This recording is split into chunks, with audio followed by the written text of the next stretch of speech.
but I think 90% of entrepreneurs or the business world fall into this, solopreneur micro business category, right? Many of them are tight on budget. Many of them have not figured out cash flow and their marketing and their lead gen, so they don't have consistent revenue. So hiring a full-time person is not always an option for a lot of people. And even people who are fairly well established business owners don't sometimes have the budget for a full-time person, may not even have the need for a full-time person in their minds. Because remember, the moment you hire a VA, ideally they become part of your ROI mechanism, right? And so that, at least that's how I see it, especially if you're a small business owner. So there's two or three reasons we want to hire a VA. One is that we are bogged down with a lot of busy work that's preventing us from making more money in the business. In that case, that's the discipline of delegating the busy work so we can take that time back and now apply it to making more money in the business. Or we directly hire somebody to help us generate more revenue in the business. Here's an example. One of the ways I share with people to use a VA is to help them manage their the sales CRM, right, or their sales pipeline. Most entrepreneurs really are not good at follow up, so they go out there, they'll network, they'll make connections, but they have nobody in their team doing good follow up. I don't mean sending one message or one email. I'm talking about consistency of follow up, right? That's where a VA can come in. They can help manage the sales CRM. They can guide and literally advise the entrepreneur on who to follow up with if it's the entrepreneur that needs to follow up. So that's just one example, one little example that if you're on a super tight budget, you're out there networking, and you know that you're not good at follow up, even hiring a VA. Think about this, a budget somewhere around $150 to $170 per month. That small investment could dramatically improve your follow-up, and that follow-up could literally dramatically improve your sales and revenue, right? But that's just one example.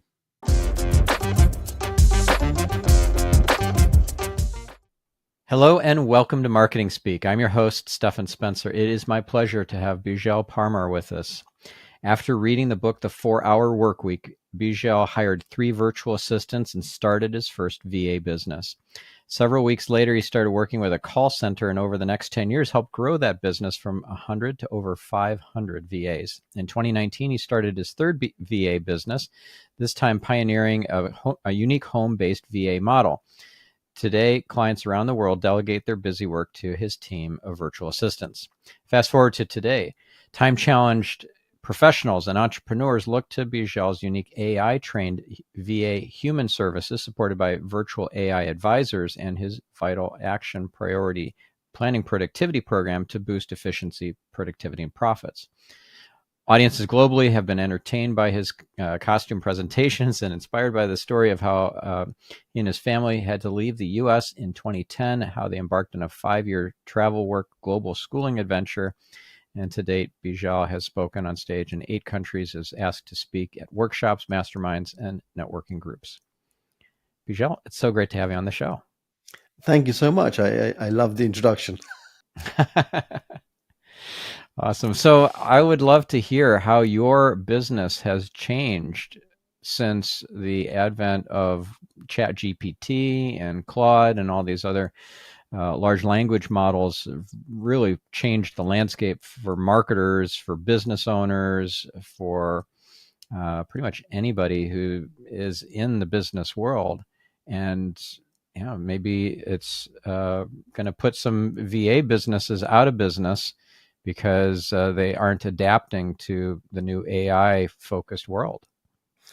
Yeah, the change has been pretty dramatic, Stephan. And I was actually in the Philippines when Chat GPT kind of started to make the waves in November in 2022, and we was like I was there with a friend of mine, and we started to talk about it. Now, many of the VAs have been using precursors such as Jasper.ai and stuff, so we were kind of aware. But even with that technology, not a lot of our clients were really leveraging AI back before really this year.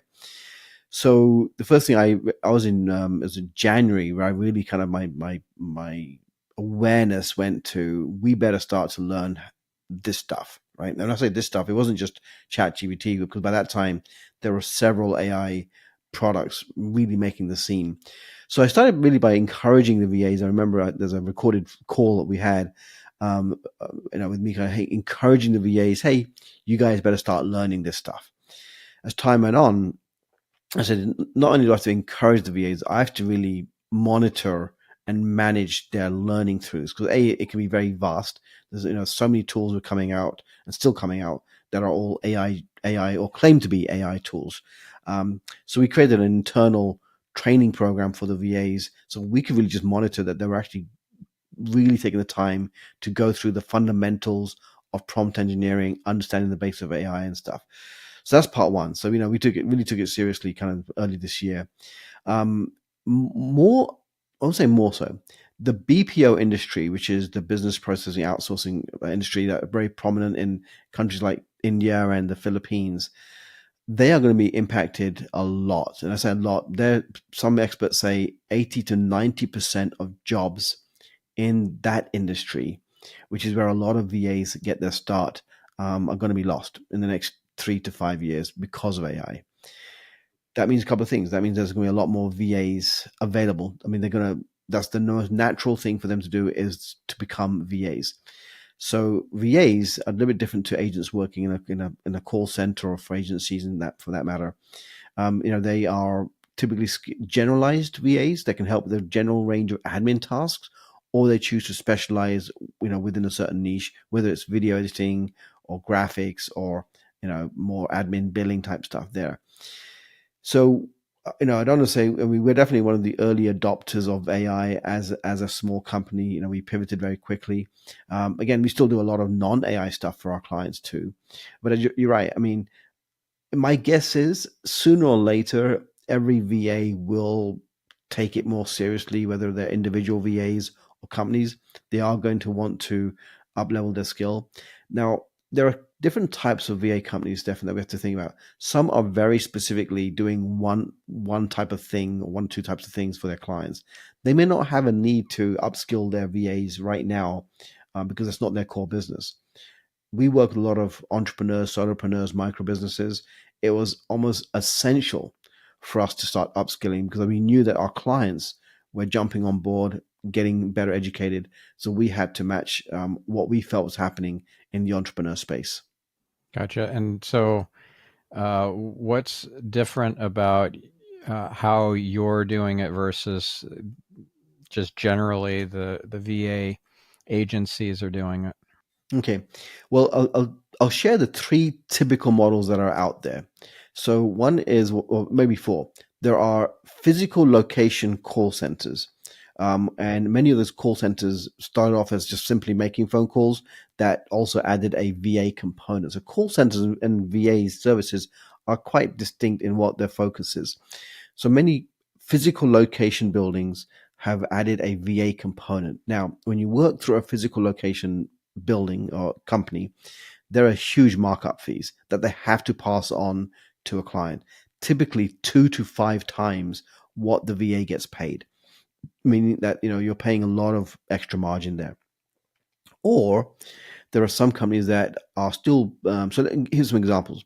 If the agency is paying, say, $10, or charging the client about $10 per hour, there's a good chance that they're paying between $2 and $5 per hour to the VA. Right? Hey, nothing wrong in markups. Businesses have to make a markup, right? Unless you're a price sensitive, a small business owner, and you are price sensitive, you are on a budget, then there are other options instead of paying such a high markup fee. There are some companies, and this happened very much through the COVID era, that when COVID hit, they were physical location agencies, but now they become home-based agencies. So they still charge the same, but they got rid of their buildings. So now they're making even more money because they're not even paying for their infrastructure. The reason they had infrastructure was they felt they had better management of the VAs, more control over the VAs. The VAs were showing up on time. COVID showed them that, well, we don't need to have a physical location. So there are some companies that show a physical location. They say they have a physical location, but they actually don't anymore, right? So that's the two agency models. Both have markup fees.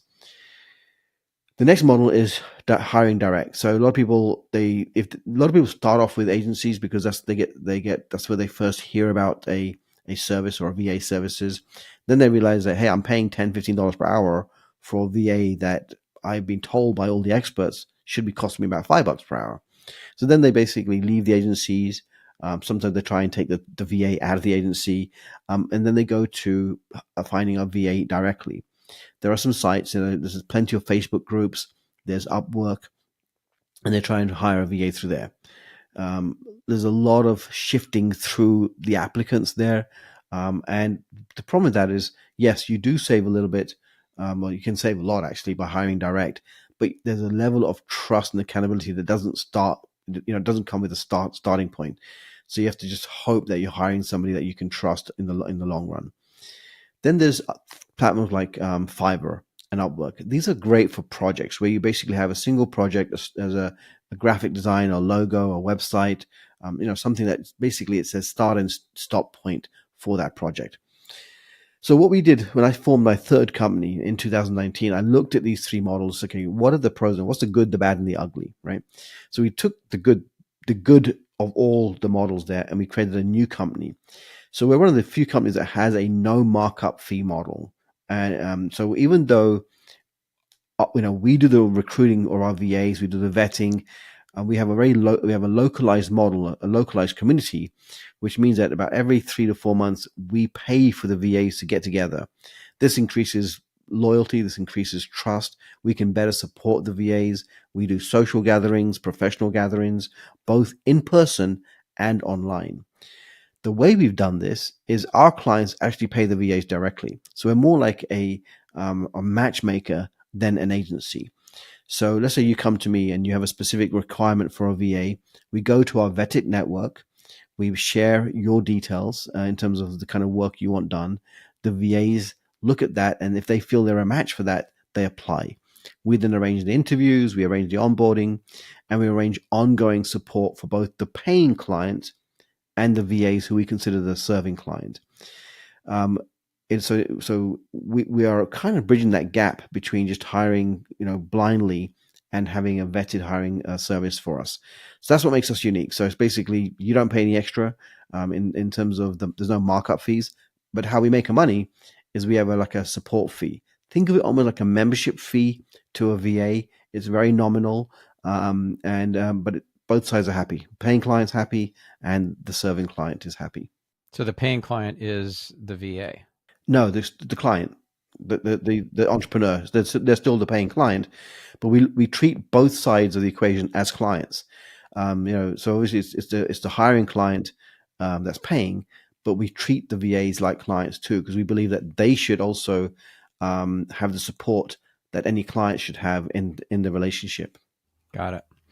And what sort of pricing are you looking at for a typical business with let's say one VA, full time even perhaps VA paying? Yeah, generally speaking, it starts around $5 per hour. So I've done a lot of surveys, and I've actually asked the VA. So the VAs get to set their own rate, and so VAs who have specialized skills, maybe $7 or so. Some of the senior managers that we have in place, maybe $7, $8. But the general admin, social media, admin billing type stuff typically is $5 or $6 per hour. And do you find that most VAs are looking for a full-time position? Yes, most VAs would love full-time positions, but I'll tell you this: 90% of my clients don't hire full-time. They hire anywhere between 1 to 4 hours per day, generally speaking. So why is that? Well, I think a lot of entrepreneurs, I forget the exact statistics, but I think 90% of entrepreneurs or the business world fall into this, solopreneur micro business category, right? Many of them are tight on budget. Many of them have not figured out cash flow and their marketing and their lead gen, so they don't have consistent revenue. So hiring a full-time person is not always an option for a lot of people. And even people who are fairly well established business owners don't sometimes have the budget for a full-time person, may not even have the need for a full-time person in their minds. Because remember, the moment you hire a VA, ideally they become part of your ROI mechanism, right? So that, at least that's how I see it, especially if you're a small business owner. So there's two or three reasons we want to hire a VA. One is that we are bogged down with a lot of busy work that's preventing us from making more money in the business. In that case, that's the discipline of delegating the busy work so we can take that time back and now apply it to making more money in the business. Or we directly hire somebody to help us generate more revenue in the business. Here's an example. One of the ways I share with people to use a VA is to help them manage the sales CRM, right, or their sales pipeline. Most entrepreneurs really are not good at follow up. So they go out there, they'll network, they'll make connections, but they have nobody in their team doing good follow up. I don't mean sending one message or one email. I'm talking about consistency of follow up, right? That's where a VA can come in. They can help manage the sales CRM. They can guide and literally advise the entrepreneur on who to follow up with if it's the entrepreneur that needs to follow up. So that's just one example, one little example that if you're on a super tight budget, you're out there networking, and you know that you're not good at follow up, even hiring a VA. Think about this, a budget somewhere around $150 to $170 per month. That small investment could dramatically improve your follow up, and that follow up could literally dramatically improve your sales and revenue, right? But that's just one example. And so if the VA is earning $5 an hour, what on top of that is the cost of the support from your organization? Yeah, we charge a nominal $79 per month. Starts at $79 per month, goes up to $129 for a full-time VA. So almost like it's literally the cost of most membership-based programs, right?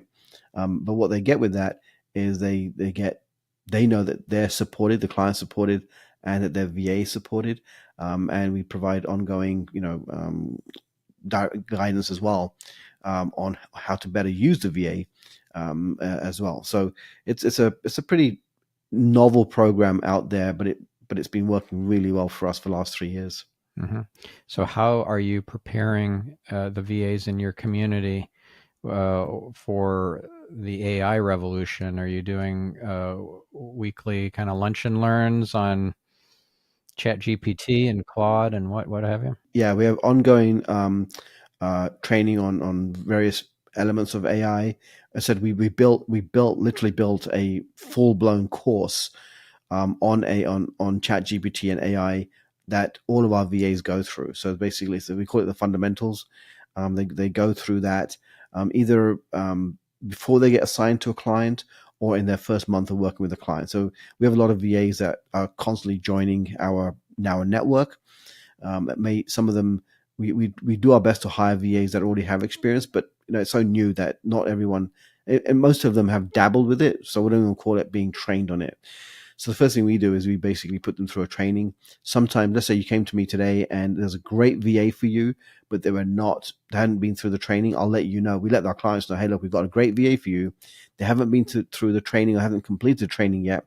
But one of the mandates is that they get through that training in the first 30 days of working with you on their own dime, right? So you're not paying for them to go through the training. That's something that they have to do to qualify to work with our clients. That's awesome. And where does marketing automation fit into the equation here? So presumably you're teaching them how to create images in mid-journey, how to create standard operating procedures with Chat GPT and proofread and revise articles with Chat GPT and so forth.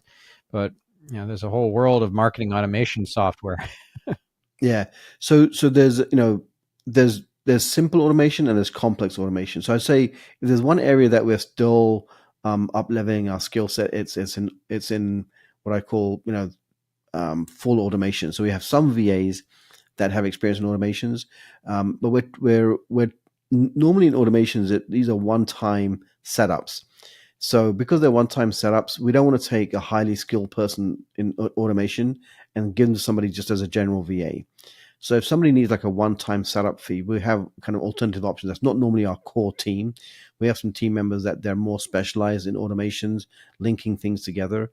Our focus is on the day-to-day admin level of a business, right? So if a client comes to us and they are providing automation to a client, then we'll find the VA that with automation skills that can be used daily on behalf of the client.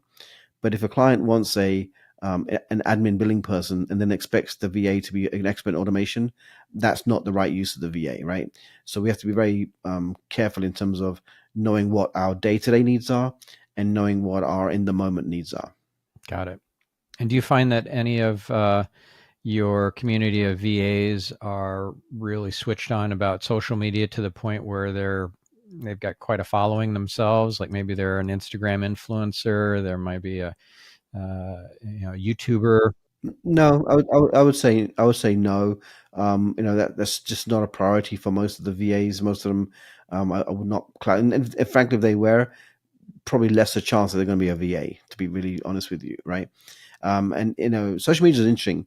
A lot of clients come to me. In fact, a very large number of clients come to me looking for support with social media, and I'm very careful to say, look, your VA is not a strategist; they are implementers. And even though a lot of the VAs may have more experience with doing day-to-day social media, I want to be, very careful that people don't think a $5 per hour VA is going to be a substitute for a consultant, or a strategist, but more as an implementer of a strategy that they feel is going to work for them.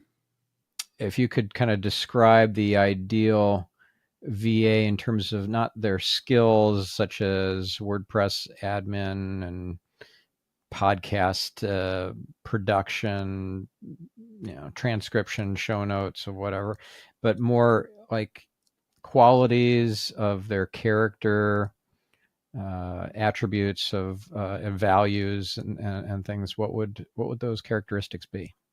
Yeah, as part of a hiring process, we actually have a sort of ethics and values that they have to agree to. Most of our VAs are referred to us by either other VAs or even people I know in my network. When people might have a fairly large network of professional friends who have VAs, and sometimes they don't have enough work for the VAs, so they'll recommend VAs to us. But I'll say 95% of the team, if not 98% of the team, are actually in one city in the Philippines. So they know that we're localized. They can't just disappear on us.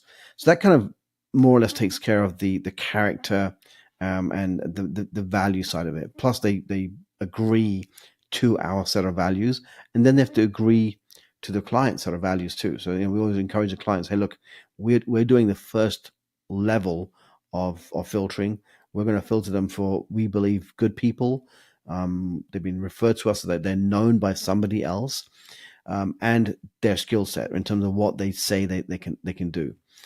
The second set is when we match them to the clients, we often encourage the clients, hey, you should probably only have your own set of values, your own culture that they are agreeing to, like any other team member you would hire, so that they not only are agreeing to our ethics and standards, but also your ethics and standards too. Mm-hmm. Yeah, that makes sense. And I'm curious what your company's kind of ethics and values are in terms of things like character traits or ways of doing business. What would be a few things that would stand out for you in your mind of I'm sure there's more than just a couple of values in your value statement, but maybe highlight something. There are, in fact, we've taken the word outsourcing. Yeah, we've taken the whole word outsourcing, and for every letter in that word, we've turned it into a kind of a value statement or a kind of a character statement. Communication is one of them. The other one is integrity in terms of, and these are some of these values have been chosen, Stephan, because I've seen a lot of VAs work for companies where they are told to not be fully honest and transparent. Okay, so a lot of VAs have come out of cultures that transparency, authenticity, integrity were not high in the value statement. So we've had to come to someone reprogram them or deprogram them, and change the way they see themselves and how they see their service to their clients. So integrity, honesty. If they make a mistake, to just come clean. And sometimes if they want support, they can come to us, and we'll help clean things up like that. So yeah, this is an owning their job, really being in ownership. So in many ways, we're teaching them how to be more like more entrepreneurial, because of who they are working with. Makes sense. And I think from a attribute standpoint or characteristic, it's important for a VA with all the changes coming down the pike with AI to be nimble or agile. And that's not always the case, especially when you're dealing with outsourcing to a country where that's the way things have always been done, and they get culturally they get into into a particular style of working, and it's hard for them to change. Exactly, yeah. So that's why we do a lot of, almost on every monthly call we talk about, one aspect of our value system, and we kind of we drill deeper. We don't spend a lot of time. I spent a lot of time in the last several months specifically on Chat GPT and AI, but generally speaking, we don't want to waste a lot of time teaching them individual skill sets. We have a team of over 100 VAs, and not everyone's doing the same thing. So we leave it to the VAs to really upskill themselves technically.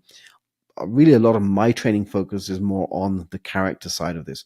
Who do we need to be, or who do they need to be to better serve their clients? So this character training is very key for our company. Yeah, very cool. So how did this come about? Because that sounds a little bit unusual. that can't be something that all the other VA companies are doing, right? Yeah, so I think it came from two directions. So one, I've been in the VA industry since 2009, and this is my third company kind of working on. But the 10 years in the call center was a kind of where I discovered the good, the bad, and the ugly, right? For better or worse. And I said, okay, there has to be a better way to not only serve the clients, but also, respect and honor the VAs, who at the end of the day, they're the ones doing the grunt work. Okay. But the other part of this is I've been doing, various forms of coaching and mentoring, being part of masterminds for almost as long, right? And so when we set up this third company, it's like to improve the quality of the VA service. It's not good enough to just tell them, hey, you got to be a good VA, right? How do you, because you can't, we don't change overnight. We don't go to a personal development event and come out on Monday or Sunday evening a better person. We've learned things, we've discovered things about ourselves, but that's when the real work starts, right? The ongoing work is the daily part. So we just integrated almost what looks like a traditional coaching program, but for the VAs. So it's just, and for me, the payoff is this. I get to see this community of VAs that technically don't really work for me, right? They're still working for individual clients, but we have responsibility to help them become better VAs. So that's kind of how it all kind of evolved. Mm. What you referred to the good, the bad, and the ugly. I'm curious. What do you mean by ugly and bad? What's that in reference to? Well, lot of companies, a lot of agencies out there are not very honest with their clients. Quite often, you don't get to have a one-on-one relationship with the VA, or there's what we call fronters, where the person you speak to is not the one doing the actual work. They are the most well-spoken team members. So so you speak to somebody else is doing the work. The people doing the work can change, and you only know that they've changed.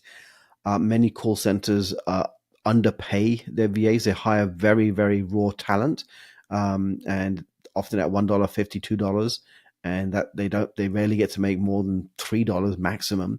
So they get squeezed on pay. So there's just these shenanigans that kind of happen in the background that just didn't jive well with me when I started to find out these things. Yeah, that's pretty dishonest. It's kind of a bait and switch. Yeah, a lot of bait and switch, a lot of underpaying the VAs, overcharging clients. Again, a lot of people are they're new to even though it's been around for now. I mean, I've been in it for almost 15 years now, for 14 years. There are some people who are still new to it, right? And they feel going with an agency they're going to get better protection, better service, but it's not always the case. In fact, a lot of times it's not the case, because they're paying a premium for the brand that they're working with, not necessarily the quality of service that they're going to get. The other part of it is there are some companies out there that lock people into contracts, right? But think about this: if you're hiring a individual to work with you, if that person doesn't work out or your business changes, why would you want to lock yourself into a contract, right? So again, be wary of companies that want to lock you into contracts, long term contracts, before you've had the chance to even vet their service. Um, I always say, always tell clients, hey, if you choose not to work with us, that's fine. It's on you. Always find out how much your VA is getting paid. So regardless of what you're paying to an agency or company, what is the VA doing the work getting paid? Because if they're being underpaid, they've got one or two things will happen.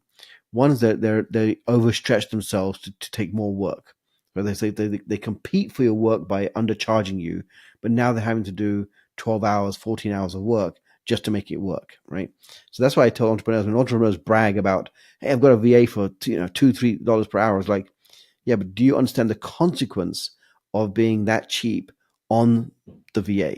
When you're prepared to pay the VA a little bit more, you're going to have a far more loyal VA, typically a far better relationship, and you're not forcing the VA to have to work extra hours to make ends meet, right? So these are just things that people are not aware of when they think about working with a VA. So Yeah, it's not that dissimilar from the model of fast fashion and buying stuff that's really inexpensive and doesn't last. It kind of falls apart, like shirts and pants and so forth. But it's not meant to last because the fashion will change and it will be out of fashion in next season or next year. And the people making the clothes that you're wearing, that you're getting from, let's say, I'm not even going to say the name of a store, but somewhere where you're going to get it, $10 for a shirt, they're making very little money working in a factory, and it's probably pretty poor conditions. And you're paying less because they're getting paid next to nothing, and that's just an ethics problem. yeah. Yeah. So I know on your website and in your marketing you talk about virtual AI advisors and AI business modeling. Can you talk more about those two things and what the value proposition is for our listener? Yeah, so as we kind of dived into AI, we started to create personas in Chat GPT predominantly, and now Claude as well, where it represents a particular individual in the business. So we start off with like a board of advisors, a marketing advisor, a social media strategist. So we built these personas to understand our unique business, sometimes us as individuals, and also the problems of the client, and we use these personas to give general business advice to ourselves. And then we started to kind of share this with other people, and they said, "Hey, can you help us with that?" So we basically started to promote this idea of these virtual AI advisors. The other part of that, where it comes back into the VA side, is once you build these. Now, the VAs don't build these, by the way, right? This is kind of the strategic level thinking work that a business owner would need to do to set these up. But once you've set this up, you can use some of these personas to help your VA do their work better, right? So, example would be a social media strategy, a virtual AI social media strategist. Once you set that up, your VA can be trained to go to that advisor or tap into that persona and actually use that persona to generate social media content, to generate a social media calendar, right? So that's kind of how that went about. And because of that, a lot of people kept asking, hey, would you guys just set this up for us? So we basically started doing some high level consulting on setting up these virtual AI personas, so a different type of VA in essence for businesses as well. Hmm. So how do you charge for that? It depends. It depends on the complexity of we've done hotels, we've done universities. That can range purely into the thousands. So it's a different subset of what we do. It was not even part of the outsourcing business. We have a whole different entity that we do that through. For a small business, like maybe a solopreneur or just a 2 or 3 person company. Yeah, what we find with solopreneurs is, um, you know, it's not complicated, Stefan, in terms of once you learn how to create a framework for one of these advisors, you can kind of rinse and repeat, right? It's the same methodology for almost every advisor. Really, what it comes down to is entrepreneurs have this thing called resistance to doing certain types of work, right? So, and this is even pre AI. So people think about. I'm going to go back answering a question that you asked me very early on. Will a lot of VAs lose their jobs because of AI potentially? Right. So potentially the ones who choose not to upskill might. But here's the thing: entrepreneurs, just because the tools have changed, will not change their core characteristics in general. I'm not saying that this applies to everybody, which means that if there's things that we resisted doing before, even though the tools are out there, even though we can do a lot more things with AI, doesn't mean that we're going to. Now, it's different from dabbling with Chat GPT and dabbling with Midjourney and dabbling with this. A lot of entrepreneurs become actually more unproductive in the last several months than productive. What I mean by that is they may be producing more stuff, but they're not producing more revenue in the business. So I always bring it back down to what do we need to do as entrepreneurs to stay on track? And that's where kind of a cousin program, you could say, to our core VA kind of kicks in. Because for the last since 2018, I've been running a parallel program to help people on a weekly basis decide, okay, what is my focus for the next 7 days, next month? And what do I need to be delegating to stay productive, to stay efficient? And it's amazing that how many entrepreneurs will continue to go off track despite the vast number of tools, technologies, apps, and journals and planners and stuff. It still comes down to, and you mentioned before, our characteristic, our personal behavior pattern is going to be very fundamental in the effectiveness of VAs working for us, the effectiveness of the AI tools we choose to help run our business. Mm-hmm. So somebody who maybe relates to being a dabbler or dabbling in different things because they want to keep up on stuff and they're trying different stuff and they're kind of stretched too thin. What's the solution that you would offer them as a way to counteract that? Yeah, look, and this is a personal opinion, so people can will have a different opinion. But my personal thing is this: even running one business, there are so many diverse elements to running one business, running one income stream successfully. So if we take that, extrapolate now, if you add a second, a third, a fourth, and this is not unusual, by the way, Stefan. I mean, you're probably aware of this too. People have got this thing going and that thing going. All of that's great, and I have no issue with multiple streams of income. What I have an issue with is multiple streams of poverty. What I mean by that is that if you do not have a single business making you consistent revenue, that's your starting point. Pick one thing, get it working for you, delegate the busy aspects of that business, and then layer in another when you feel it's the right time. But if we're starting three, four things simultaneously, none of them really making money, all of them deserve and require some full-time effort, full-time focus, full-time deep critical thinking. And yet we've now spread ourselves thin over three, four different things.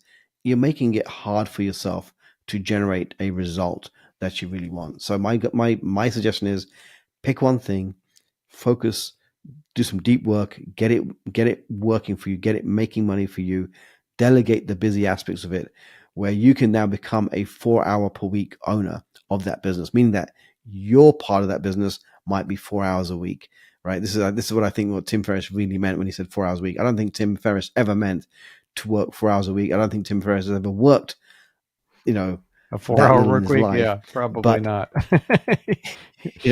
right, but I believe you can get your management down.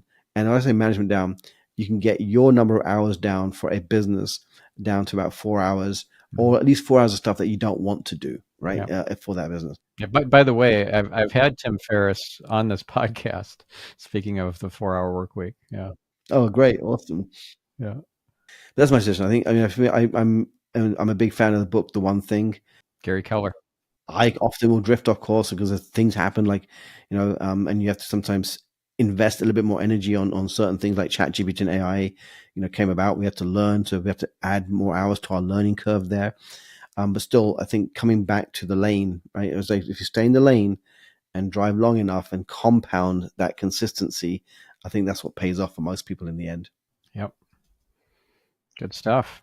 Well, first of all, speaking of the one thing, the book by Gary Keller, there's that one question that helps to clarify what the one thing is.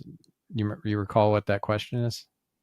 Yeah, what's the one thing that by doing that one thing makes everything else easier, something like that? Yes, or obsolete or irrelevant, something like that. Yeah. Are you asking me the question? Well, yeah, I'm curious to hear if you have a one thing that doesn't have to be right now. It could have been 3 years ago or 6 years ago or whatever, and you realize like, wow, I need to clear the deck of all these other things that are distractions or that are preventing me from focusing on the one thing because the one thing is X. And what is that for you? Yeah. So it's not so much about doing one thing, because I believe as solopreneurs, we do have to wear multiple hats at different times of the week and stuff.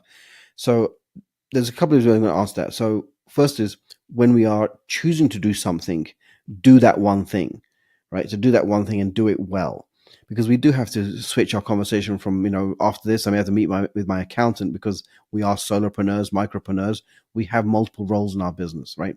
So even though I have a team of 100 VAs, they don't all work for me. I have a team of about 5 core VAs that have very different roles in the business. But there is one thing that I know was a game changer for me, and is how I chose to use a VA in a very maybe unusual way. And that one way of using that VA was priority planning. So I've trained some VAs on how to, first with me and then my clients, do daily priority planning. Well, it starts really with monthly. So monthly priority planning, that becomes weekly priority planning, that becomes daily priority planning. Then on a daily basis, the VA is checking in with me. Hey, Bijal, what are you doing today? I know what you've delegated to me. I know what you've delegated to your team members. But what are you choosing to do today? And then they check in to see, A, is it in my calendar? And B, do I get it done? Because I believe we are the best at sabotaging our own goals, dreams, and aspirations by not doing the right things on a day to day, week to week basis. We'll spend thousands doing vision boards and dream boards and fancy planning, yet we won't show up any given day and do the right thing or the one thing that we're meant to do that day to move the needle in your business. But this is where a VA can actually be of support by checking in, helping you with priority planning, scheduling things into your calendar, and then seeing if you actually showed up and did that one, two, or three things that you're meant to do any given day that would actually move you towards your goals and objectives. Yeah. I found that the quote from the book, by the way, it's what's the one thing I can do such that by doing it, everything else will be easier or unnecessary? Such a great question. It's just powerful. Yeah, for me, it typically it's really hard to answer that question when you're a small business owner. But for in my particular role, it's doing this. The more I speak and share my knowledge of the industry, the more clients we get, and the bigger our business grows. Right. So if I did more of this, or public speaking and educating, and that was my primary role in the business, and that's kind of where what I've been working on for last several, well, maybe last few years really, is to get more of that. So anything that's not that, I do my best to delegate to my team. So everything from like even the sales part, Stephan, like I've trained my VAs to handle the sales part from it. Apart from like selling on a webinar or on stage, our natural flow of sales goes through our VAs. So even the marketing aspect of it as well. So systematically, I've delegated so much of that admin level workout to team members, and focusing my effort, my one thing, on being the educator in the space. Yeah. Because if you are overwhelmed, you're doing the opposite of the one thing. You're doing everything else, but probably the one thing that you need to focus on. Exactly. Yeah, and you're a member of some different masterminds. That's how we met, through the JVMM, Joint Venture Mastermind, and different networking groups. So when you're on stages, you're speaking virtually to these groups. That's the one thing that really moves the needle for your business. How do you identify which masterminds and networking groups and associations and so forth to be a part of? Because you could easily get overwhelmed by joining all of them and getting spread too thin, trying to develop those relationships in all those different masterminds. Yeah, there's different types and different flavors, right? So, we're part of one that I know of, maybe part of another that we're not aware of. But I join um, because of the quality of the people in the network, right? So obviously the founder has a lot to do with it as well, but you have very little interaction really with the founder. So ultimately, it's going to come down to the quality of the people in the network. So that's part one. And first of all, there's mastermind groups and there's networking groups, and can be very different. Networking groups can be hit or miss. You can be part of a networking group and you don't really know the caliber of people there when you first start off. So you have to make an assessment of whether it's the best use of your time. Ironically, as we are speaking here, my one of my senior VAs is in a networking group on my behalf right now. So I've got my VAs helping me with networking, as just one example of, well, have you thought about that, right? Have you thought about, because they're part of my team, they're part of my business, so they're actually out there networking like they would in the other networking group. So, but the other way I look at mastermind groups is the quality of the content as well. So what are you going to learn through that network? Not just from the principal, but from the community as well. It's the thing that we can learn through these one-on-one exchanges that we can have with members in the group as well. Yeah. Yeah, and if you pick the right ones, I mean, I rely on my intuition a lot for this. To pick the right masterminds, the right groups to be a part of. It's life changing, destiny changing. So you'll end up getting lifelong friendships and collaborators, colleagues, business partners. Yeah, it's amazing. All right. Well, if we could leave one parting nugget of wisdom for our listener, what would it be? I normally start my presentations with this concept or idea, which is, what is the value of your time, right? So putting VAs aside for 1 second, is what's the value of your time? I believe for every hour we are willing to invest into our enterprise, that business is going to give something back to us. But if we are filling our work week with what I call the $5 per hour activities, I believe we're sabotaging our true value of our time. We're undermining, undervaluing, and underpaying ourselves by doing that work. So when you start off with that principle of what our value of time is and how we're choosing to invest it, and can we delegate that work to somebody else, that would be a paradigm shift for a lot of people. Awesome. Well, thank you, Beejel, and thank you, listener. Well, thank you for having me. Yeah, I think this is an exciting time to be alive. So dabble a bit in AI, but look for ways to outsource and delegate and get stuff off of your plate so you can focus on the one thing. We'll catch you in the next episode. I'm your host, Stephan Spencer, signing off.